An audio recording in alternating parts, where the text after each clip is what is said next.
Proč bych měl za všechny škody platit já? No, choval ses k tomu bytu jako Kurt Cobain ke svýmu nervovému systému. To není pravda. Důkaz číslo 1. Ahoj. Ahoj, co to je? Světová encyklopédie, vydání z 68. Přesně na téhle jsem vyrůstal. Encyklopédie? Aha, myslíš, že se to vyslovuje encyklopedie? To je běžný omyl. Ale když si tohle mý oblíbený slovíčko vyhledáš v encyklopédii, i hned zjistíš, že je to původem ze starořeckého slova enkyklios, což zná...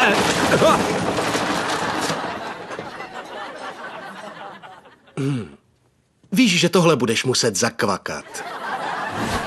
Ale nezacvakal jsi. A pak je tu důkaz číslo 2.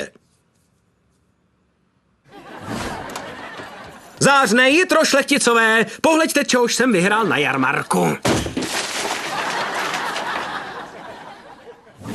A na tebe jsou i škody, co napáchala Robin, když jste spolu chodili. Brzdi, co já jsem tu mohla udělat? Vzpomínáš, jak zdala pár kanadských piv a chytla tě vlastenecká nálada? Stanley Cup, 6. máč, Rangers čeká nemilosrdný těžký hokejový náklep od Canucks. Ty, Robin! Já? 20 babek, když se trefíš do dveří. To ses podělal v kyně. Nepadnul tě na bednu Javor? Javory! A dost, Robin, dej mi tu hokejku. Tak si pro ně pojď. Ale bacha, smrdí krchovem. Robin, dej mi tu hokejku. Trhni si. Ano. A dost! Tak pojď, no, dělej. Počkej. Tak dost. Ty uvidíš.